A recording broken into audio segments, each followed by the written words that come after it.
जय सत्यम सिद्धाय नमः। सभी भक्तों को कार्तिक पूर्णिमा की शुभकामनाएं।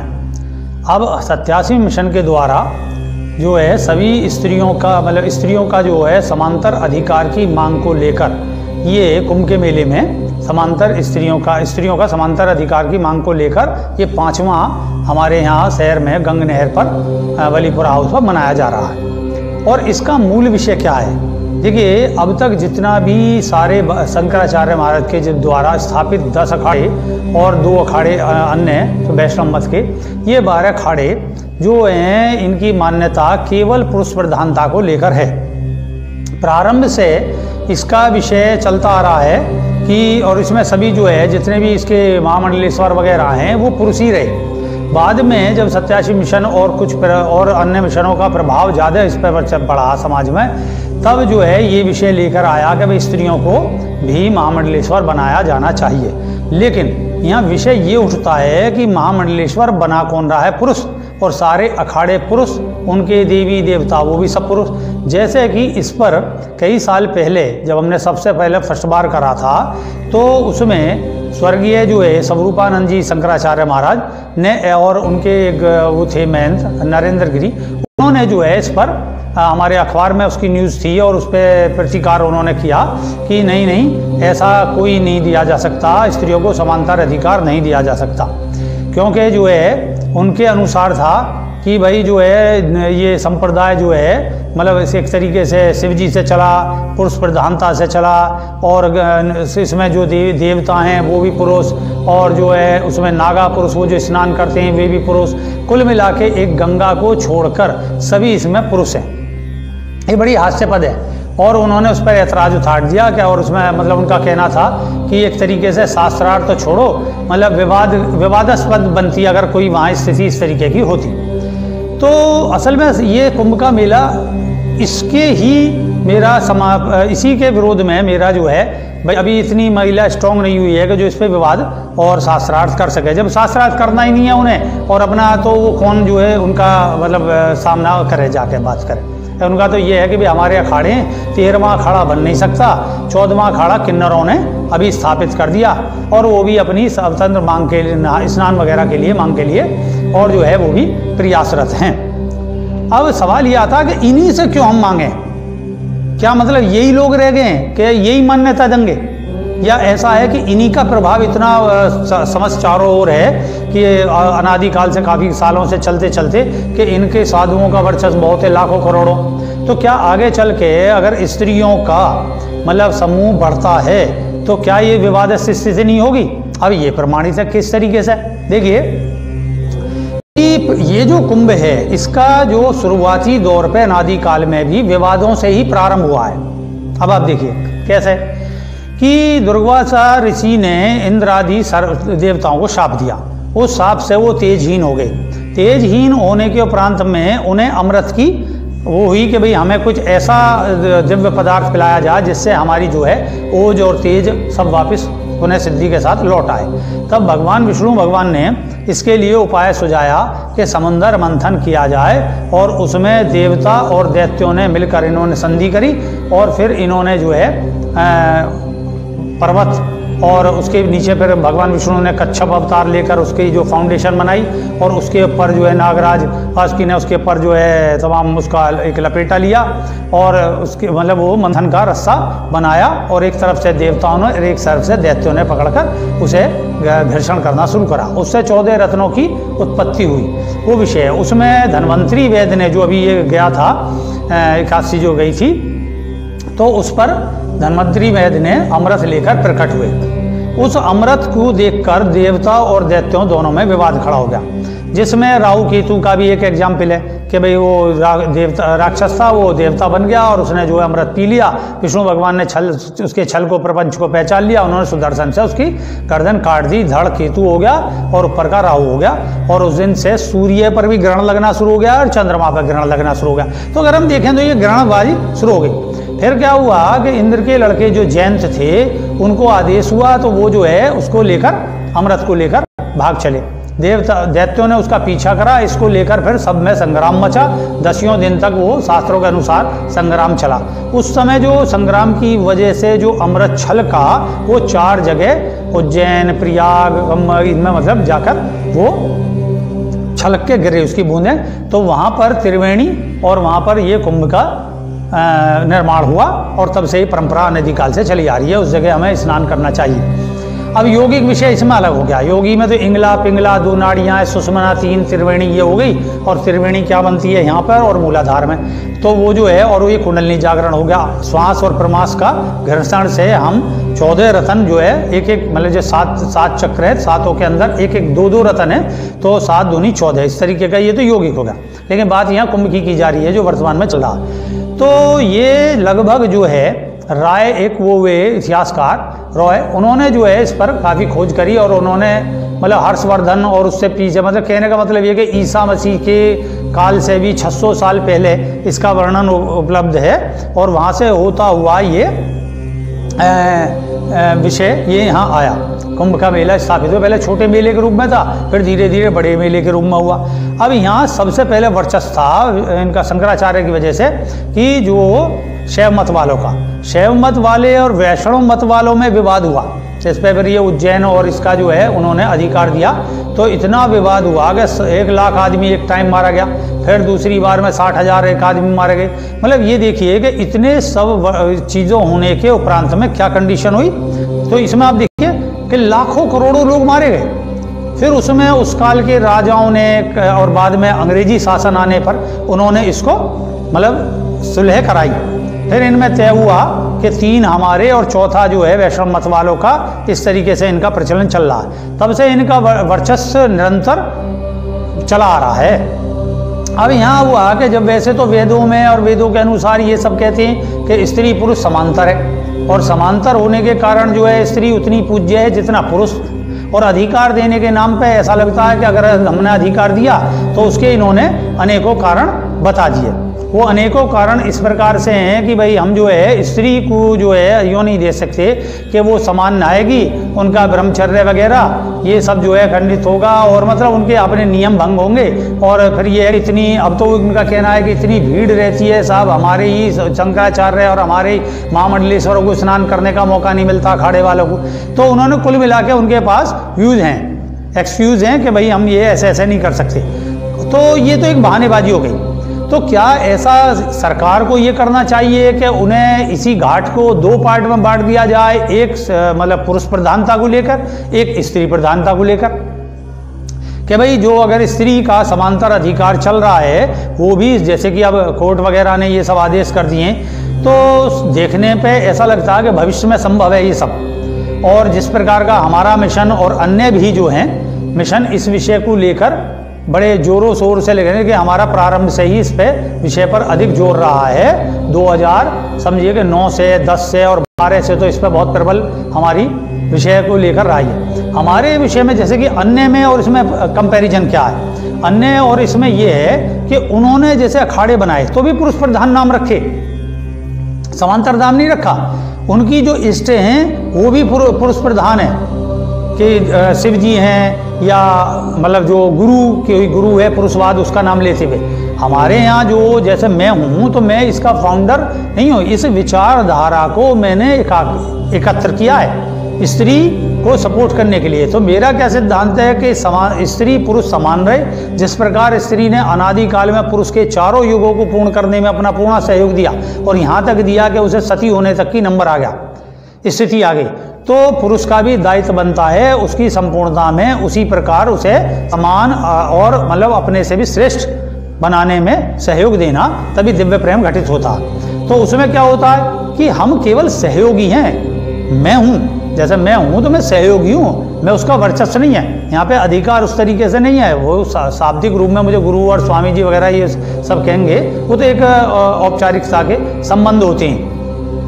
तो क्या होती है चीज़ को लेकर कि तो क्या होता है कि अभी ये देखिए जैसे स्त्री है तो वो कितनी उसमें दायित्व है हमारे आज के समाज में मतलब वो समांतर पढ़ रही है, पढ़ने के बाद उसे नौकरी भी करनी है, और जो उसका कर्तव्य है जो पूर्व काल से चला हुआ रहा, पर उसमें कोई परिवर्तन नहीं है। वो तो केवल विवाह कर लिया, जॉब कर ली, और अपना विवाह करने के उपरांत में पत्नी को मतलब स्त्री को अपने घर ले आया, और उसकी सारी जो उसकी जात वगैरह जो भी चीज़ है, गोत्र वगैरह, वो सब बदल दिए, और पता चलिए वो उसका दासत्व भी बनना शुरू हो जाता।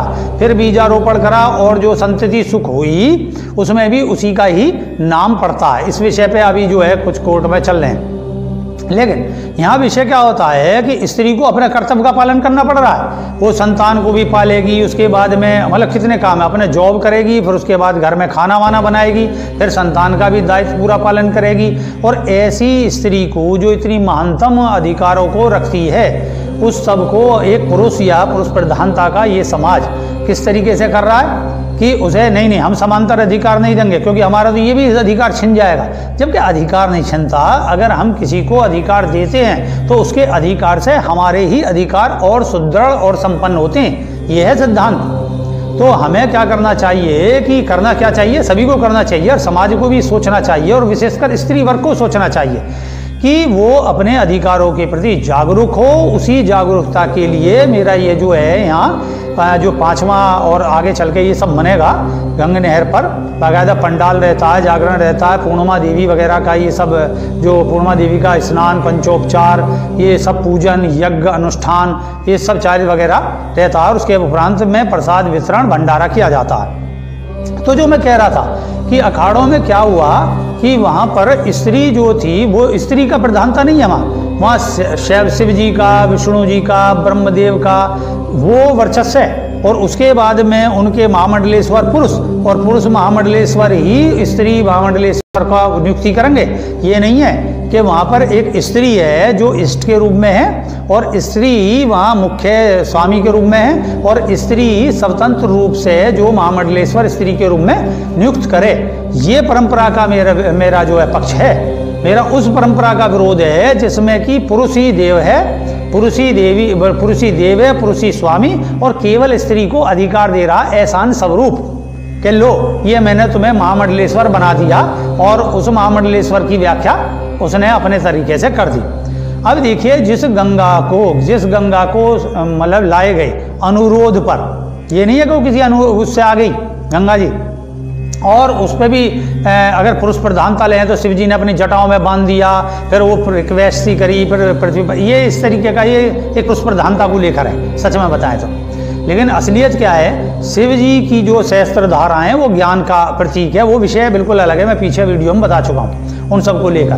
तो अब वो गंगा जी हमारे मोक्ष का कारण है, पीछे से पांडवों के मोक्ष का कारण रहा। जितने भी उसमें 60 करोड़ जितने भी सब वो मारे गए, उनका जो है उद्धार करने के लिए, देखिए सागर के पुत्रों का तो है वहाँ पे विषय तो है। फिर उसके बाद में जो है महाभारत में युधिष्ठिर ने वो सारा पिंडदान वगैरह अनुष्ठान करा गंगा में खड़े होकर, भीष्म का वो है ही उसमें विषय को लेकर। तो नतीजा क्या है कि जो गंगा मोक्षदायिनी है, वैसे उसमें प्रदूषण फैल रहा, वो विषय मैं फिर कभी कहूँगा, लेकिन उस विषय को लेकर देखिए क्या होता है कि हमें उस गंगा के इस अधिकार को भी स्त्रियों को समांतर देना चाहिए। गंगा की दोनों ही संतान हैं और दोनों ही समांतर रूप से मोक्ष की अधिकारी हैं, स्त्री भी पुरुष भी। केवल ये नहीं, बहुत सौ ने मुझसे कहा अजी नहा तो रही हैं, नहाने तो दे ही रहे हैं। अरे नहाने देना एक अलग विषय हो गया, अधिकार का विषय अलग हो गया।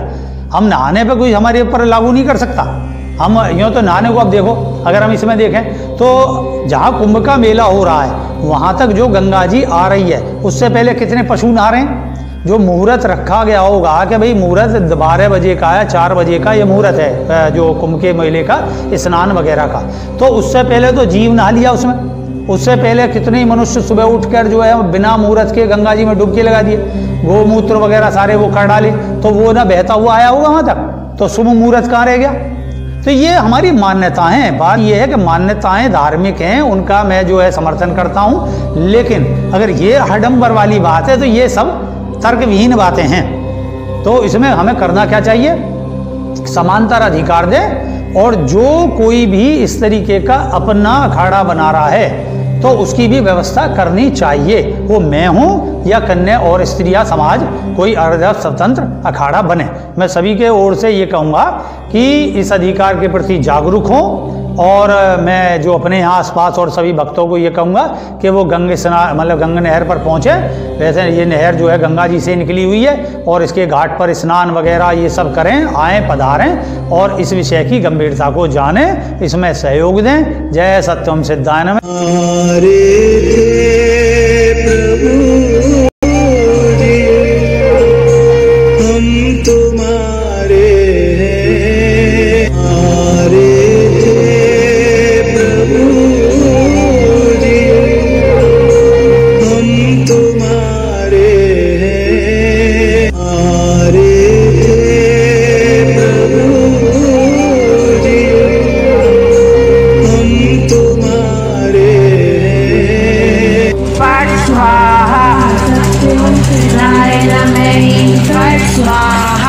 सत्यम सिद्धाय नमः स्वाहा स्वाहा सत्यम सिद्धाय नमः स्वाहा सत्यम सिद्धाय नमः सत्यम सिद्धाय नमः सत्यम सिद्धाय नमः स्वाहा सत्यम सिद्धाय नमः स्वाहा सत्यम सिद्धाय नमः स्वाहा सत्यम सिद्धाय नमः स्वाहा सत्यम सिद्धाय नमः स्वाहा सत्यम सिद्धाय नमः स्वाहा सत्यम सिद्धाय नमः स्वाहा सत्यम सिद्धाय नमः स्वाहा सत्यम सिद्धाय नमः स्वाहा सत्यम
बैठे हुए तुम हो हारे और हम है तुम्हारी, तुम हो हारे और हम है तुम्हारे, तुम्हारी हम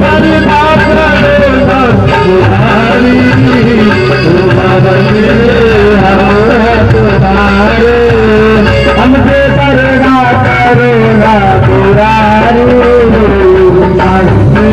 हमारे तुम्हारी हमसे करेगा करेगा पुरारी, वृंदावन के बात चरणों में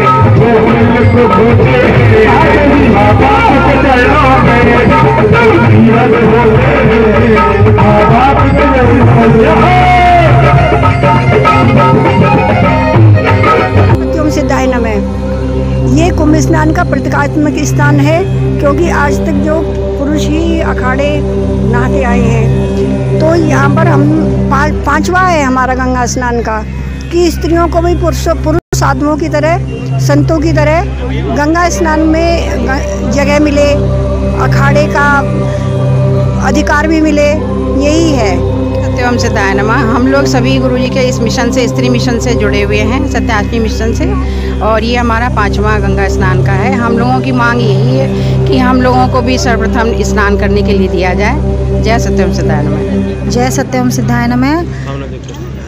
गुरुजी महाराज के द्वारा चलाया गया ये 5वां स्त्री शक्ति आंदोलन है स्नान के ऊपर। यही है कि स्त्री जो है वो आध्यात्मिक जगत में पीछे है, तो वो भी अपनी उन्नति करे। भौतिक क्षेत्र में तो बढ़ रही है स्त्री, उसका भी आध्यात्मिक विकास हो और वो अपने को आध्यात्मिक जगत में बढ़ाए। जय सत्यम सिद्धाय नमः। जय सत्यम सिद्धाय नमः। यहाँ ये हम 5वीं बार गंगा स्नान कर रहे हैं और ये सत्याष्टमी मिशन द्वारा आयोजित किया जाता है।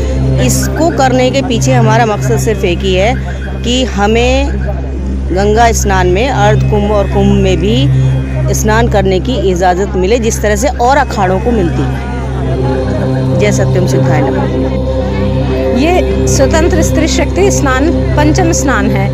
हमारे गुरुजी स्वामी सत्येंद्र जी महाराज ने यह आंदोलन शुरू किया है स्त्रियों की शक्ति जागृत करने के लिए। स्त्रियां अपनी आंतरिक शक्ति जागृत करें और उससे समाज का कल्याण करें। समाज में स्त्रियों को उचित स्थान दिलाने के लिए हमारे गुरुजी ने आंदोलन प्रारंभ किया। जय सत्यम सिद्धाय नमः। जय पूर्णिमा देवी। जय सत्यम सिद्धाय नमः। आज हमारे गुरुजी के 5वां स्त्री शक्ति आंदोलन हुआ है और आज हमारे गुरुजी ने स्त्रियों को बढ़ाना चाहा है। उन्होंने कहा है कि स्त्रियों को अपने आप को जानना चाहिए और जितनी अपने अंदर शक्तियाँ हैं उनको उभारना चाहिए, ताकि हमारी स्त्रियों पर आज के समय में जो आंदोलन हो रहा है वो आज के बाद वो आंदोलन ना हो। उसको देखते हुए गुरुजी ने हमारे ने ये बताया है कि अपने आप को पहचानिए। जय सत्यम।